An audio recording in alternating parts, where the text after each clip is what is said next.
Hola, estimados colegas, continuamos con la parte de anemias, pero en esta oportunidad nos vamos a involucrar con la hemoglobina, específicamente con la globina.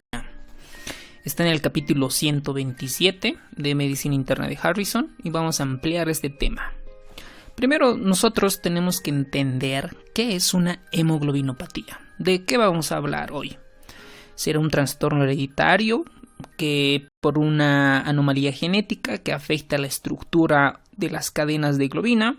¿Será un trastorno adquirido? ¿Será un trastorno del grupo hemo que afecta la afinidad del oxígeno? ¿O será un trastorno que afecta el hierro del grupo hemo? ¿O probablemente ninguna de estas opciones? Las hemoglobinopatías son trastornos en la estructura de la hemoglobina. Imagínense como cadenitas. ¿Okay? Como cadenita, es una anormalidad en la estructura o en la cantidad de la hemoglobina, sobre todo de la globina. Estas pueden ser hereditarias, tan graves que ni siquiera puede nacer el paciente y puede morir el paciente en la parte intrauterina, es decir, una muerte fetal. Este trastorno de las cadenas de globina se puede manifestar como anemia hemolítica, como eritrocitosis, cianosis y trastornos veno-oclusivos. Entonces, estas hemoglobinopatías, cuando existe un cambio estructural, crea defectos cualitativos, es decir, calidad. ¿Okay? Y cuando la cantidad de globina baja, es decir, cuantitativamente, se crean las famosas talasemias.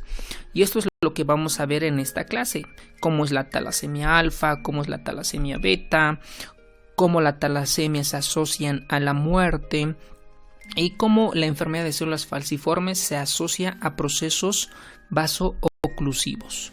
Por lo tanto, vamos a decir que una hemoglobinopatía es un trastorno hereditario en los que una anomalía genética afecta la cantidad o estructura, es decir, la calidad o cantidad de una o más de las cadenas de globina.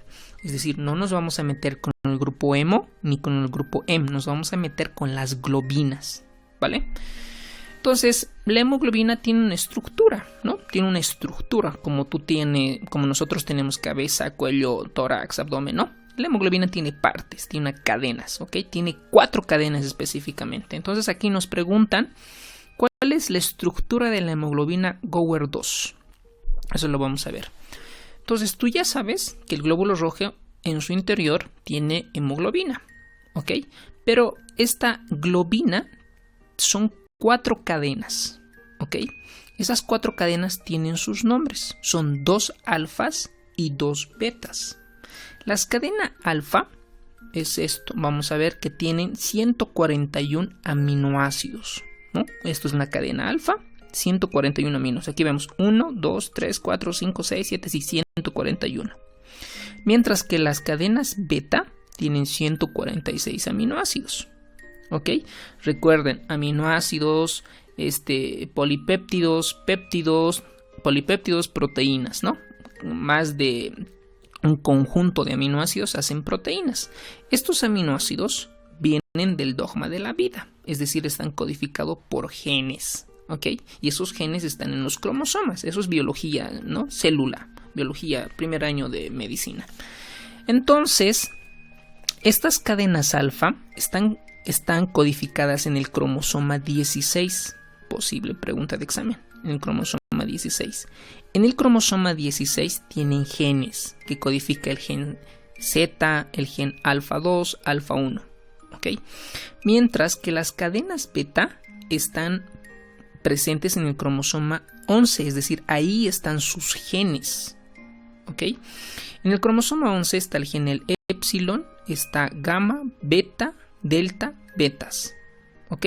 Y cuando se codifican, cuando se entrecruzan, estos genes van a crearse los tipos de hemoglobina. ¿Ok?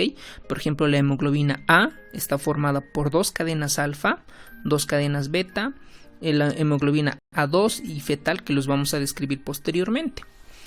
Ahora, cuando esta globina, por ejemplo, por alguna anormalidad se destruye, se muere o algo así, se precipita. ¿ok? Es como formar cristalitos pequeñitos, microscópicos. Se precipita dentro del glóbulo rojo y van a formar cuerpos o inclusiones que son denominados los cuerpos de Heinz, ¿ok? Entonces, estas hemoglobinas, dependiendo de qué contengan sus cadenas, tienen diferentes tipos de hemoglobina. Por ejemplo, cuando hay 2 alfas, 2 betas, ¿por qué dicen 2, 2? Porque al final siempre son 4, porque es un tetrámero. Bueno, porque ustedes aquí van a ver, es un tetrámero de cadenas polipeptídicas de globina, ¿ok? Entonces, cuando tenemos 2 alfa, 2 beta, eso es la hemoglobina A. Eso es lo que normalmente tenemos en un 97%.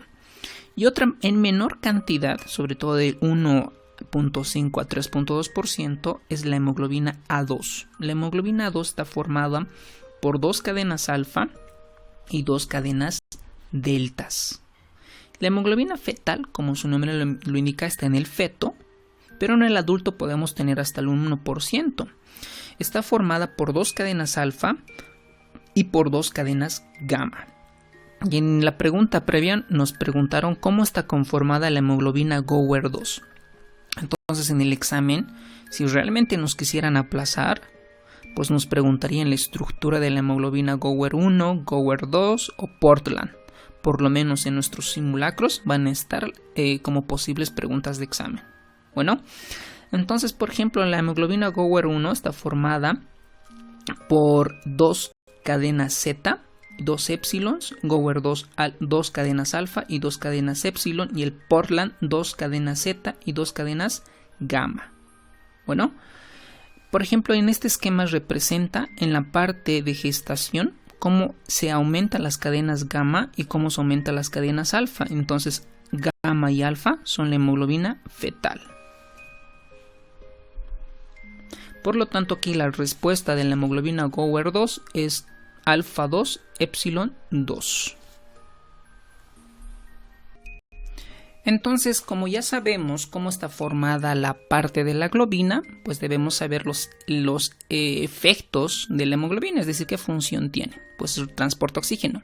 Pero hay otras curvas, por ejemplo, la curva de la disociación de la hemoglobina. ¿Qué quiere decir disociación de la hemoglobina? Es decir, la hemoglobina cuando tiene el oxígeno, cómo se comporta cuando está como oxihemoglobina y cuando está como desoxihemoglobina. Entonces, en esta curva de la disociación de la hemoglobina se desvía a la derecha y se desvía a la izquierda. Y cuando se desvía a la derecha es efecto Bohr y en la izquierda tiene un nombre que es el efecto Haldane. Entonces, acá nos preguntan, por una de estas no se produce el efecto Bohr. ¿Ok? Entonces, esta es la curva. Entonces, la hemoglobina cuando está cargada con oxígeno es oxihemoglobina, y cuando no está con oxígeno es desoxihemoglobina, y cuando está con monóxido de carbono tiene otro nombre, y cuando está con dióxido de carbono tiene otro nombre, ¿ok? Por ejemplo, carbaminohemoglobina, carboxihemoglobina. Entonces, cuando se va a la derecha, tenemos que saber nosotros en qué situaciones se desvía a la derecha, ¿ok? Por ejemplo, se desvía a la derecha o el efecto Bohr es cuando hay acidosis, cuando disminuye el pH, cuando aumenta el 2,3 de pG o difosfoglicerato. Por ejemplo, las personas que están en La Paz, Oruro, Potosí, es decir, en las alturas, aumenta la cantidad del 2,3 de pG. La función principal es que la hemoglobina no sea tan egoísta. Es decir, la hemoglobina da el oxígeno a los tejidos periféricos de manera rápida, les libera el oxígeno. Bueno, y otro efecto que se genera, que se desvía a la derecha, es el aumento de la temperatura. Bueno, el efecto Bohr es la capacidad de la hemoglobina de descargar el oxígeno en los tejidos a un pH bajo. Ese es el efecto Bohr. Entonces, acá en la pregunta nos dicen, antes de eso, les voy a dejar de tarea, tienen que averiguar qué es el efecto Haldane y qué es el P50 y para qué sirve. Es decir, para qué yo voy a usar el P50. Si ustedes ven la imagen, el P50 está acá marcada. Entonces ustedes dirán, el P50 es cuando se satura la hemoglobina al 50% con una cantidad, presión parcial de oxígeno, bla, bla, bla. Eso tú tienes que averiguar qué es el P50 y para qué sirve. Luego, aquí la respuesta es una de estas, no se produce el efecto Bohr. Es el paciente con tratamiento con diuréticos. Pero ahora vamos a explicar por qué. Paciente séptico con pH 6.9, sí se produce el efecto Bohr, porque hay acidosis. Un pH de 6.9 es acidótico. Paciente con fiebre por aumento de temperatura, también. Aumento del 2,3 de pH, ya habíamos mencionado. Y en paciente con hipercapnia. El paciente con hipercapnia va a ser algún momento acidosis respiratoria y va a hacer el efecto Bohr, ¿no? En paciente con tratamiento con diurético, ¿por qué en este no se produce el efecto Bohr? Porque el uso de diuréticos predispone a la alcalosis metabólica. ¿Ok? Es la respuesta. Ahora, el desarrollo de la biología de las hemoglobinas humanas. Los glóbulos rojos aparecen a las 6 semanas, la hemoglobina de Portland y la hemoglobina de Gower. A las 10-11 semanas aparece la hemoglobina fetal.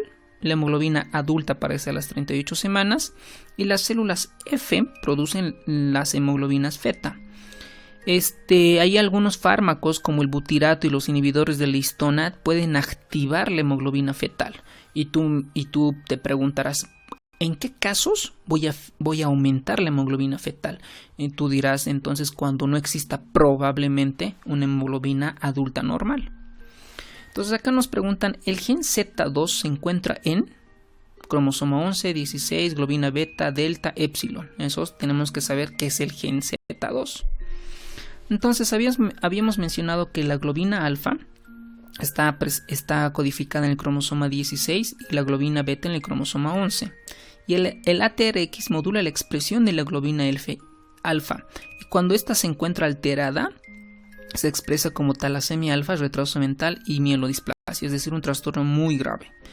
Entonces, en la imagen ustedes ven, este es el cromosoma 11, que codifica que está presente el gen de la globina beta, y acá se encuentran otros tipos de exones e intrones. Recuerden que los exones son los que codifican y los intrones lo que no codifican y regulan a los exones. Por ejemplo, acá tenemos exón, intrón, intrón, exón, intrón. Ahí tenemos el exón, el gen que codifica epsilon, gamma, delta y beta. Mientras que en el cromosoma 16, que es donde está presente el gen de la globina alfa, está el gen Z2, Z1, alfa 2 y alfa 1. Por lo tanto, acá es en el cromosoma 16 la respuesta. ¿Ok? Entonces, como ya sabemos la estructura de la globina, la función de la globina, ahora vamos a entender cómo se clasifican estas hemoglobinopatías. Las hemoglobinopatías se clasifican por hemoglobinopatías estructurales, por talasemias, es decir, cuando hay alguna anormalidad en la cantidad de las cadenas de globina.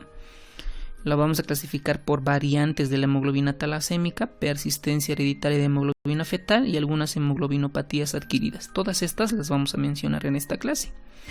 Por ejemplo, en las hemoglobinas estructurales tenemos la hemoglobina S, que es la anemia de células falciformes, alteración en la afinidad por el oxígeno, las hemoglobinopatías que se oxidan con facilidad y las alfa-beta talasemias y los rasgos talasémicos. Entonces acá vamos a ver, en las hemoglobinopatías existen resistencia a la infección por uno de estos. Esto es posible pregunta de examen. Entonces vamos a mencionar en cuanto a la epidemiología. En Bolivia, por ejemplo, no tenemos esta enfermedad, o por lo menos yo nunca lo he visto, porque es frecuente en zonas geográficas donde es endémico el paludismo. ¿Okay? En África, en Asia, en la zona mediterránea. Los niños muy pequeños con talasemia alfa son más susceptibles a la infección por Plasmodium vivax. Y la talasemia favorece una protección natural contra la infección por Plasmodium falciparum. Esa es la respuesta. Y aún alrededor de un 15% de los estadounidenses de raza negra es portador asintomático de una talasemia alfa. Y la drepanocitosis es una hemoglobinopatía estructural, no es de cantidad, es más bien de calidad, ¿no? Es una hemoglobinopatía estructural más común y se puede afectar de una forma heterocigota casi en el 8% de los afroamericanos y una forma homocigota a 1 de cada 400. Entonces este es un mapa, por ejemplo, cómo están los genes variantes de alfa-talasemia. Miren la parte de África, la parte baja de Europa y la parte de Asia. Ahí tenemos, y miren cómo están por sus 4 genes codificados y sus tipos de alteraciones. La hemoglobina de Bartz, la que produce el hidrops fetal, miren, sobre todo la parte de Asia. Bueno, entonces la hemoglobinopatía que existe resistencia a la infección es por el Plasmodium falciparum. Ojo con eso, posible pregunta de examen. Vamos a entrar ahora entonces a la calidad de las hemoglobinas cuando se altera. Entonces, dentro de estos, el más representativo es el síndrome drepanocítico o anemia de células falciformes. Estos síndromes drepanocíticos se producen por una mutación en el gen de la globina beta, es decir, hay buena cantidad, pero en el gen beta pasa algo. Lo que pasa es que hay una sustitución de valina por un sexto aminoácido que es el ácido glutámico. ¿Ok? Esto en la cadena beta. Por eso es que cuando esta hemoglobina muta, es decir, es sustituida por otro tipo de aminoácido, cuando la hemoglobina y esa hemoglobina de esta anemia falciforme, su hemoglobina es la hemoglobina S, porque habíamos visto hemoglobina A, hemoglobina F, hemoglobina de Gower-Portland, pero en esta anemia es hemoglobina S, posible pregunta de examen. Cuando está con oxígeno no le pasa nada, porque es soluble, pero cuando está sin oxígeno, esta hemoglobina se polimeriza, es decir, esta hemoglobina. Entonces, esta hemoglobina que no tiene oxígeno se polimeriza, se comporta como algo rígido dentro de la hemoglobina. Entonces, hay una alteración en la entrada de calcio, es decir, entra más calcio y hay un escape de las bombas de potasio y la hemoglobina se convierte un poco rígida, produciendo una parte drepanocítica rígida y viscosa. Esto, el cual produce una oclusión de vénulas y capilares, y cuando obstruyen esos capilares, si obstruyen el cerebro, va a tener un infarto cerebral. Si obstruyen el pulmón, un infarto pulmonar. Si obstruye el corazón, infarto de miocardio. Y el bazo, infarto esplénico, así sucesivamente. Y por otro lado, hay un acortamiento en la supervivencia de los eritrocitos, porque el eritrocito baja la cantidad de días, ahí existe una anemia hemolítica. Y la anemia hemolítica pues hace que aumente la bilirrubina indirecta, la directa, bla bla bla, sobre todo la indirecta, produciendo ictericia, y esa bilirrubina predispone a la colilitiasis, úlceras de las piernas. Entonces esta es la imagen de la fisiopatología de anemias de células falciformes, ¿no?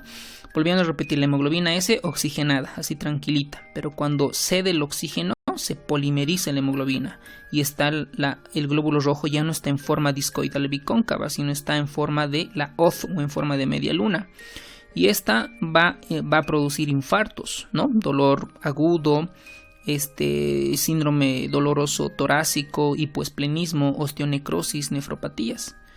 Y también al producir infarto es un mecanismo y el otro mecanismo es la hemólisis, y también predisponiendo al proceso proinflamatorio. Ahora, en la parte clínica, en la anemia de células falciformes hay manifestaciones o hemoglobinopatías drepanocíticas como trastornos. Por ejemplo, la drepanocitosis produce crisis vasooclusivas por infartos del vaso, encéfalo, médula, bla bla bla, lo que habíamos mencionado. Pero además pueden estar presentes la anemia hemolítica con valores de hematócrito en un 15 al 30%, y existe una reticulocitosis importante, porque si disminuye la hemoglobina periférica, pues la fábrica va a tratar de reemplazar, por lo tanto manda glóbulos rojos jóvenes, es decir, reticulocitos. También están asociadas a crisis dolorosas por procesos vasooclusivos y crisis de secuestro esplénico. Entonces acá nos preguntan cuál es la manifestación del rasgo drepanocítico. ¿Será hematuria sintomática, crisis de secuestro esplénico, crisis dolorosa de hueso o infección o hemoglobinuria? Y esto es una imagen que estos pacientes, si tienen anemia de células falciformes, ¿cómo mueren? Es decir, ¿cuál es la mortalidad? En pacientes con menos de 20 años, lo que les mata es la infección. Y ustedes dirán, ¿cómo se pueden infectar? Lo que pasa es que estos infartos que tanto le afecta al vaso y el bazo entra en un proceso de hipoesplenismo. Recuerden que el vaso participa en el sistema inmunitario, entonces al no tener vaso, al tener hipoesplenismo, se destruye el sistema inmunológico y hay una deficiencia del sistema inmunológico que predispone a la infección, sobre todo por bacterias encapsuladas, y eso les crea mortalidad a estos pacientes, ¿no? Pero cuando el paciente ya tiene más de 20 años, la primera causa de muerte, digamos, en nuestros pacientes es sobre todo por problemas pulmonares, riñón e hígado, porque crean infartos en esos órganos. Entonces, los microinfartos se pueden presentar desde los 18 a los 36 meses de vida. Presentan infecciones neumomucósicas, por lo que habíamos explicado por el hipoesplenismo. Presentan crisis de secuestro esplénico, hemorragias en la retina y sustenuria. Es una orina de baja densidad por falla por los túbulos. Existe falla renal de causa de muerte tardía, sobre todo en los pacientes que tienen más de 20 años. Necrosis de la cabeza de fémur por el proceso mismo vasooclusivo. Y es causa de síndrome de mano-pie, porque producen infartos en los dedos y dactilitis. Hay priapismo, ustedes averigüen qué es el priapismo y los que ya saben, ya se están imaginando. Y la hematuria sintomática y la sustinuria están presentes en el rasgo drepanocítico. Entonces la respuesta, ¿no? Hematuria sintomática en rasgo drepanocítico. ¿Y cómo se hace el diagnóstico? Pues probablemente yo había escuchado que en algunos departamentos como el La Paz y otros existen personas de raza, de descendencia afroamericana, ¿no? Y nos habían comentado que pues a ellos cuando vayan a la altura, porque hay disminución de la presión inspiratoria de oxígeno, les predispone, o antes, ¿no? Les predisponía a esta enfermedad. Y por eso era una de las teorías porque no se adaptaban bien estas personas a la altura. Pero cuando una persona sospecha una de estas enfermedades, se hace un frotis sanguíneo, es decir, se saca sangre de la venita y se lleva a un portaobjetos y se tiñe, y eso se ve al microscopio. Y lo que vamos a ver en el microscopio pues no es nada más que un glóbulo rojo en forma de hoz, ¿no? En forma de media luna, que esto es característico de esta anemia. Y además nosotros vamos a pedir una electroforesis, es donde se va a ver ahí las proteínas y donde se va a identificar la hemoglobina S. Además, tener un factor de riesgo de 3 crisis por año es un factor de riesgo importante para mortalidad, y estos pacientes pueden tener neutrofilia crónica, un síndrome esplénico, un síndrome de mano-pie, un síndrome coronario agudo, y sobre todo se monitoriza el flujo carotidio por esto de las obstrucciones.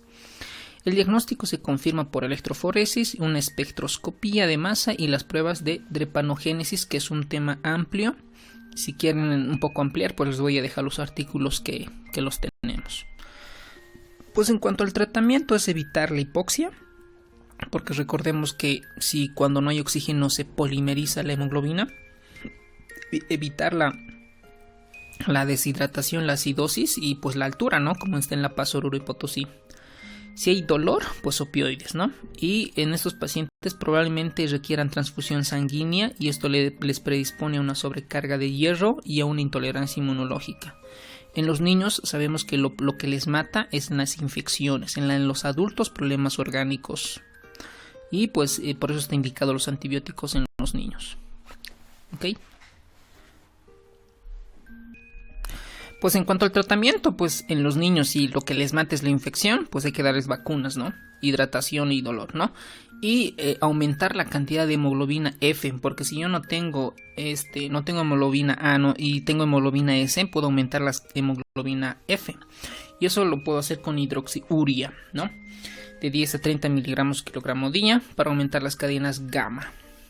También se ha demostrado que la 5-azatidina aumenta la hemoglobina fetal y el trasplante de médula ósea.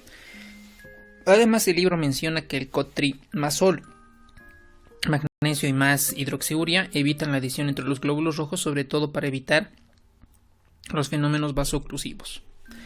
Esto es un cuadrito, por ejemplo, en cuanto la hemoglobina, hay un trastorno en la cadena beta, hay una mutación en el cromosoma 11, y se genera la hemoglobina S.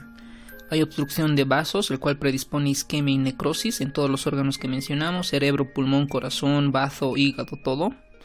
Y hay un daño en la membrana y un daño vascular, es decir, hay 3 daños.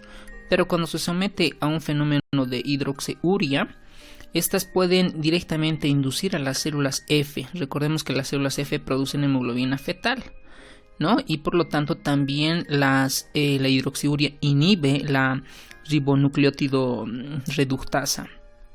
Y pues la hemoglobina, si tenemos hemoglobina F y además y esto no produce proceso de daños vasoclusivos, de isquemia y necrosis, daño en la membrana o procesos de vasculares. Ahora, en cuanto a las hemoglobinas inestables, pues estas hemoglobinas son cuando se cambian aminoácidos, ¿no? Habíamos mencionado que la hemoglobina S es de la drepanocitosis, donde hay una mutación en la cadena beta. Pero hay otros tipos de mutaciones, por ejemplo, la hemoglobina C, E, de Cohn, Yakima, Kansas, Iwata y demás.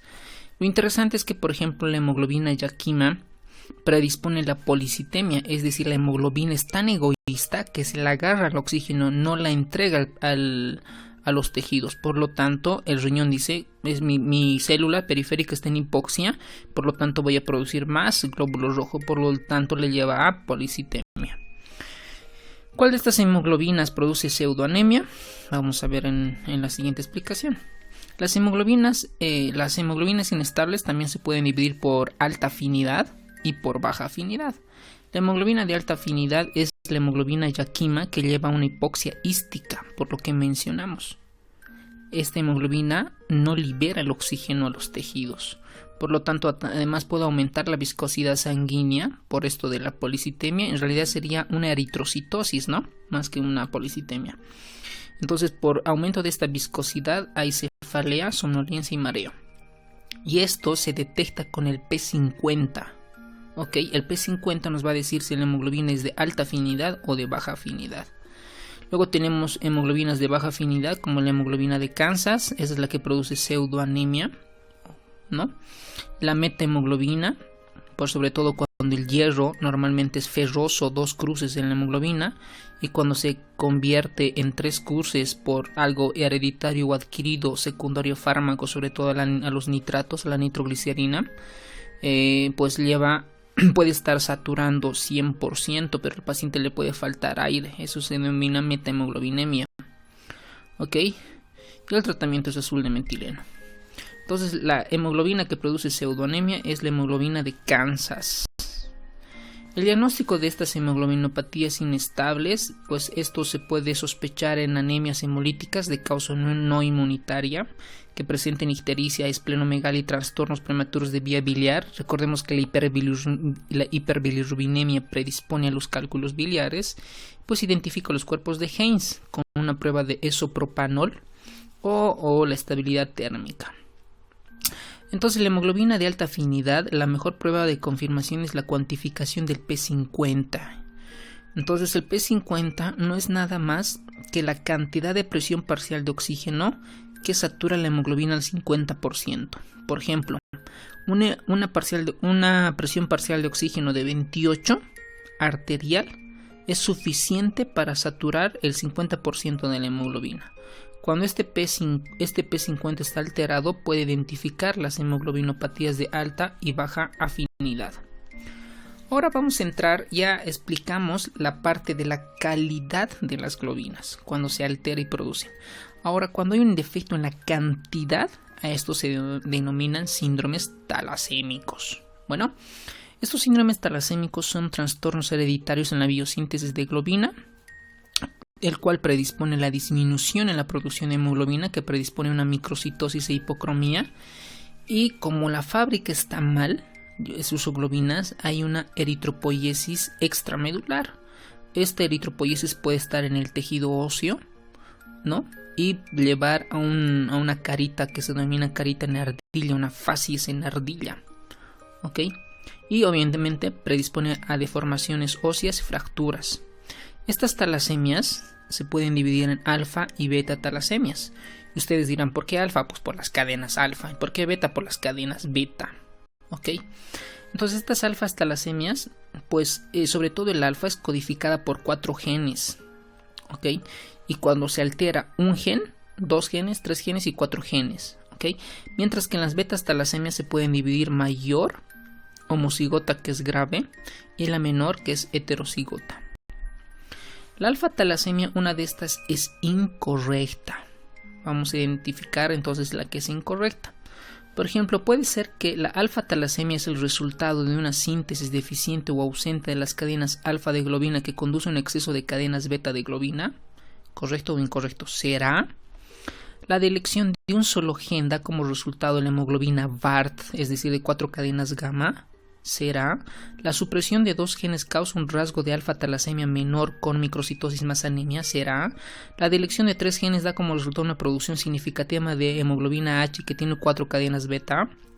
O la alfa talasemia intermedia o enfermedad de hemoglobina H causa anemia microcítica, hemólisis, esplenomegalia. Entonces nosotros debemos saber cuál de estas es correcta. Y la hemoglobina de BART que produce hidropesía fetal está compuesto por, tenemos que saber la estructura de este tipo de hemoglobina. Este cuadro resume sobre todo talasemias. Con este cuadro se explica todo el cuadro de talasemias. Por ejemplo, las talasemias alfa, recordemos que para esta talasemia alfa le codifican 4 genes. ¿Ok? 4 genes. 1, 2, 3 y 4. Por ejemplo, cuando hay una alteración en un gen, pero los 3 están normal, es un portador silencioso. Su hemoglobina es normal, el volumen corpuscular medio es normal y el análisis de la hemoglobina es normal. Es decir, es una persona relativamente normal. Cuando hay una alteración de estos 4 genes, pero 2 están alterados, sea de esta manera o de esta manera, se produce una anemia microcítica leve, y la hemoglobina de BART puede estar presente en un 3 al 8%. Y cuando se altera, por ejemplo, 3 de estos genes y solo me queda un gen normal, se denomina la enfermedad de hemoglobina H. Ahí vamos a encontrar una anemia microcítica moderada y una hemoglobina H de hasta el 30% y una hemoglobina A2 4%. Y este es el peor, que de los 4 genes, los 4 están mal. Entonces ahí se produce la hidropesía fetal, es decir, ya no nacen, se mueren en la parte intrauterina. Su hemoglobina se denomina la hemoglobina de BART. Ahí produce una anemia microcítica grave, fatal, que produce hidrops fetal y está presente la hemoglobina de BART. La hemoglobina de BART está formada por 4 cadenas de globina gamma. ¿Ok? Y puede estar presente en la hemoglobina de Portland sin hemoglobina fetal ni adulta ni A2. ¿Ok? Esto es alfa talasemia. En eso se resume. ¿Ok? Las beta talasemias, hay una alteración en las cadenas beta. Estas se dividen en mayor, que es dependiente de transfusiones, el que puede haber alguna alteración de estos 4 genes, o en realidad 2, que pueden ser cualquiera de estas 2 y produce una anemia microcítica grave con células dianas. Una hemoglobina puede estar entre 3 y 4 gramos, es decir, muy bajo. Por eso es dependiente de transfusiones. ¿Ok? También puede estar presente en la hemoglobina A2 en un 5% y un 95% de hemoglobina fetal. Es decir, por esto sobrevive, porque de lo contrario podría morir. La intermedia no depende tanto de transfusiones, puede estar alterado de esta manera y produce una anemia microcítica moderada y las cantidades de hemoglobina que ustedes las ven. Y la menor, también llamada un rasgo o portador, que produce una anemia microcítica leve y está presente la hemoglobina A2 y la hemoglobina fetal. Pero esta hemoglobina de transfusiones también es denominada antes anemia de Coley o anemia mediterránea, porque está presente en el territorio mediterráneo, o talasemia dependiente de transfusiones. ¿Ok? Este es el cuadro de Harrison, que muestra lo mismo, ¿no? Cuando hay alteración de los 4, produce la hidropesía fetal. Y esto es por ejemplo, esta es una imagen, el cual de las hemoglobinas, cómo están alteradas, ¿no? Normal, son 4 genes normales, sus 4 alelos alfa funcionales.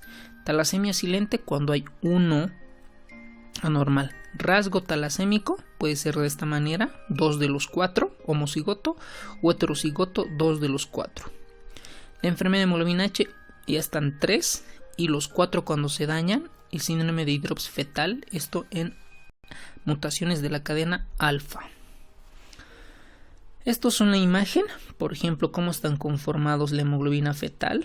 2 cadenas alfa, 2 cadenas gamma, la hemoglobina A, 2 cadenas alfa, 2 cadenas beta, la hemoglobina alfa 2, 2 cadenas alfa, 2 cadenas delta, la hemoglobina H, 2 cadenas beta y 4 cadenas beta, ¿no? 1, 2, 3, 4. Y la hemoglobina de Barts, 4 cadenas gamma. Cuidado con esto. Tienes que anotarte en tu resumen para que tú puedas recordar los tipos de hemoglobina. En cuanto a la fisiopatología, es que cuando hay un aumento relativo de las cadenas alfa, se agregan los tetrámeros. ¿Ok? Y esto precipita en el glóbulo rojo creando inclusión, es lo que habíamos mencionado. Y esta inclusión, esta precipitación, crea destrucción prematura de eritroblastos en la médula ósea. Por lo tanto, los eritroblastos, las células madre, están anormales, se crea una eritropoiesis inefectiva y predispone a la hemólisis, creando eritropoiesis extramedular. Entonces es que la delección de un solo gen da como resultado hemoglobina de Barts. No, la hemoglobina de Barts son el resultado de 4, no de uno solo, de los 4, ¿no? Esa es la incorrecta. Y la hemoglobina de Barts está formada por 4 cadenas gamma. Bueno, esto es un resumen que le puedes poner pause y leerlo. Las betas talasemias. Las betas talasemias, si son positivas, reduce la síntesis de beta-globina, que es heterogénea, y cuando está ausente, reduce la síntesis de beta-globina y esto se denomina homocigoto. Puede estar presente hemoglobina ausente, hemoglobina fetal o la hemoglobina A2. La clasificación de las beta-talasemias pueden ser mayor, intermedio o menor, dependiendo del genotipo. Y obviamente de la severidad en cuanto a la clínica.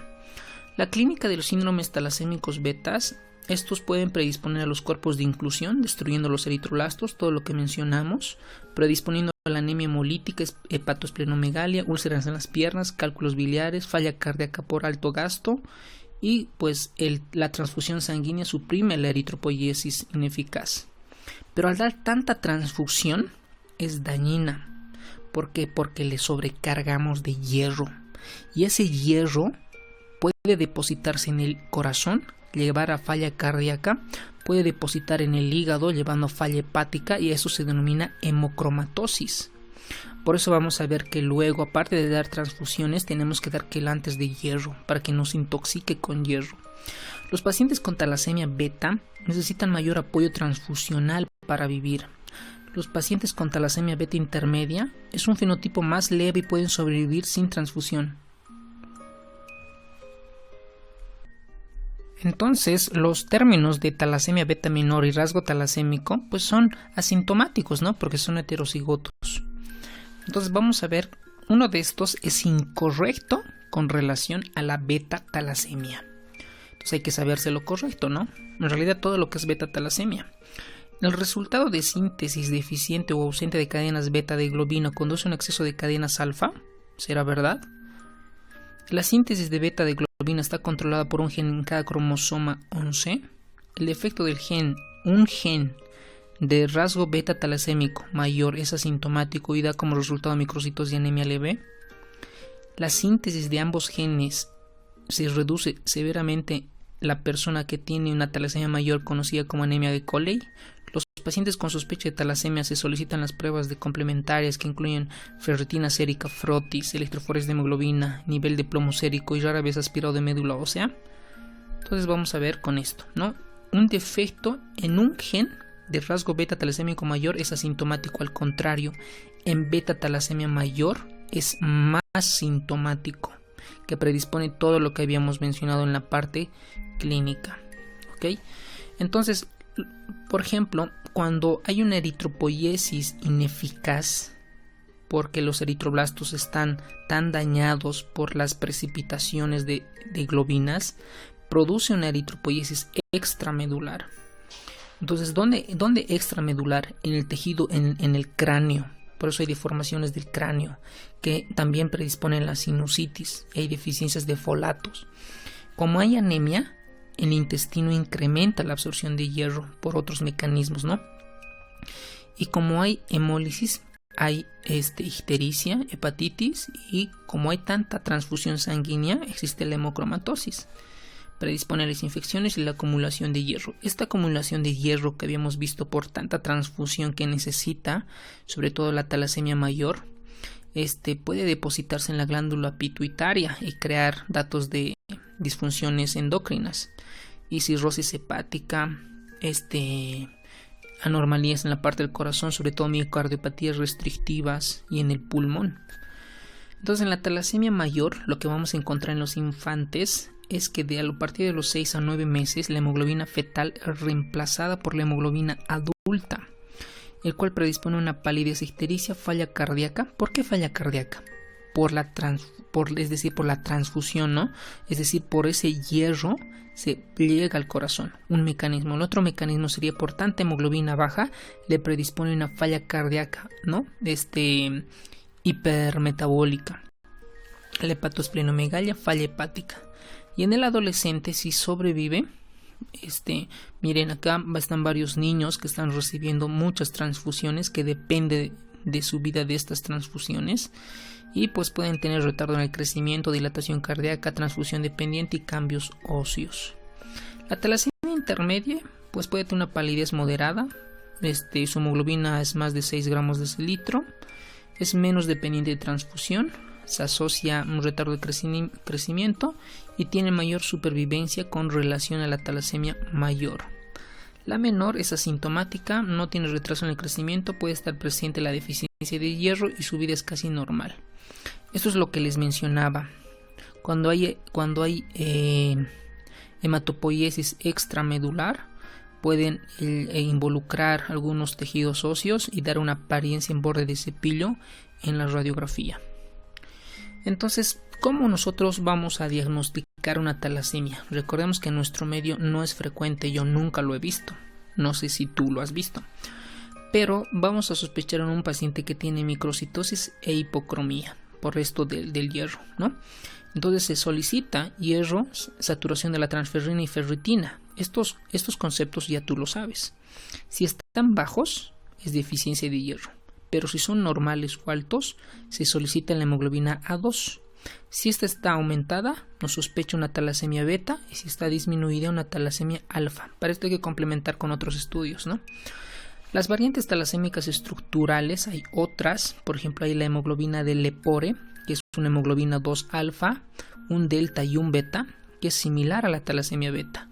La hemoglobina E, es decir, que hay una sustitución en la cadena beta, sobre todo en la parte 26, que es el glutámico por la lisina, similar a un rasgo talasémico beta, y la persistencia de la hemoglobina fetal. Las hemoglobinopatías adquiridas, por ejemplo, tenemos la metahemoglobinemia que ya mencionamos.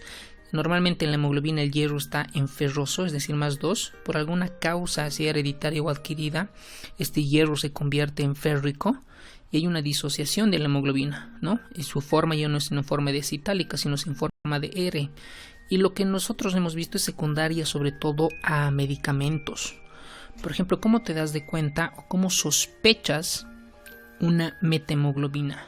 Sospechamos, por ejemplo, el paciente está saturando 98, normal, aunque sea 100%, pero el paciente te dice, me falta aire, y probablemente ahí ya sospechas la metahemoglobinemia. ¿Y cómo la confirmas? Al laboratorio le pides que te haga una metahemoglobina, que te lo mida, cuánto está. Y yo me acuerdo de un caso clínico, por ejemplo, un paciente que teníamos de cirugía del corazón, y estábamos usando nitroglicerina. Y esta nitroglicerina estábamos usando por lo menos unos 4 o 5 días porque estaba con hipertensión arterial, difícil de controlar, y le damos nitroglicerina, pero posteriormente el paciente comenzó a quejarse porque le faltaba oxígeno. Entonces solicitamos metahemoglobina y pues nos salió muy alta, y decimos que este paciente tenía metahemoglobinemia secundaria a los nitratos. Y el tratamiento pues le damos azul de metileno, ¿no? Que es su tratamiento. Luego las carboxihemoglobinas pueden causar policitemias secundarias.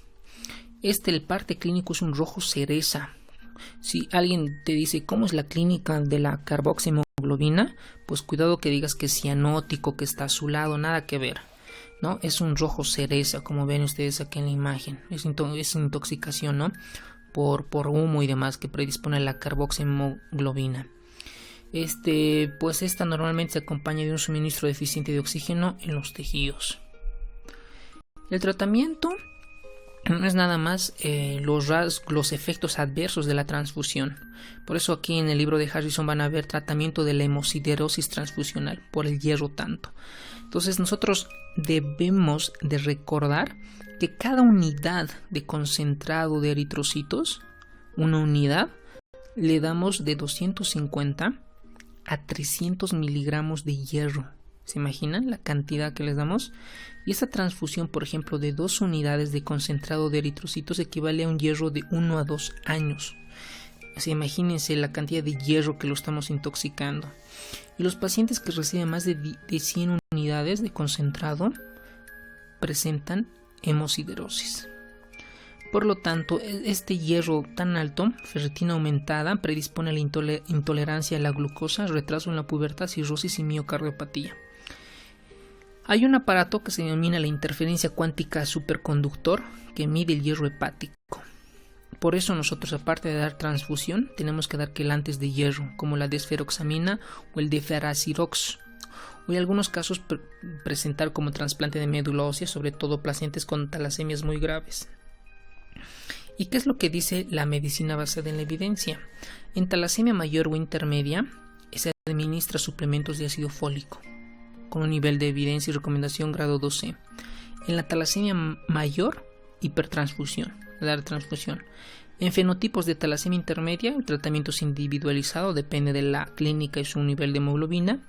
Y en la talasemia menor, la terapia de transfusión crónica casi no se requiere. Los pacientes que reciben terapia que requieren evaluación regularmente deben medirse los niveles de hierro. Y con esto terminamos. ¿Cuáles son los puntos claves? Las hemoglobinopatías son anomalías en estructural, calidad o cantidad de la globina. La alfa-talasemia puede ocasionarse por delección de los 4 genes. Por ejemplo, si los 4 genes están normales, se produce la hemoglobina de Bartz, predispone a la hidropesía fetal, es decir, produce. Cuando se altera un solo gen, pues cuando hay un solo gen funcional, se denomina la hemoglobina H, que está formado por 4 cadenas beta y predispone a una anemia grave, hemólisis y esplenomegalia. Cuando existen alteraciones genéticas pero son funcionales 2 o 3 genes, pues es un portador o rasgo talasémico. Las betas talasemias pueden ser por un gen mutado que predispone a la talasemia menor y anemia leve sin transfusiones. Y cuando están los 2 genes mutados, llega a una talasemia intermedia o mayor que es dependiente de transfusiones. Y el diagnóstico pues se hace en sospecha cuando hay una hemoglobina corpuscular media menos de 70, un hierro normal, una relación entre volumen corpuscular medio sobre recuento eritrocitario menos de 13, es una alta sospecha, aumento de reticulocitos y una electroforesis de hemoglobina para detectar aumento de la hemoglobina A2. El tratamiento son transfusiones, folato más quelantes de hierro, que puede ser la desferoxamina intravenosa o el desferasirox, que es vía oral, o la esplenectomía. Se requiere aumento de transfusiones, sobre todo más del 50%. Y pensar en trasplante de células progenitoras hematopoyéticas alogénicos en niños con formas graves de beta-talasemia. Pues eso ha sido una clase, espero que les haya gustado, que un poco haya ayudado. Nos vemos en las preguntas y respuestas y en los exámenes y en los simulacros de la parte de anemias. Gracias.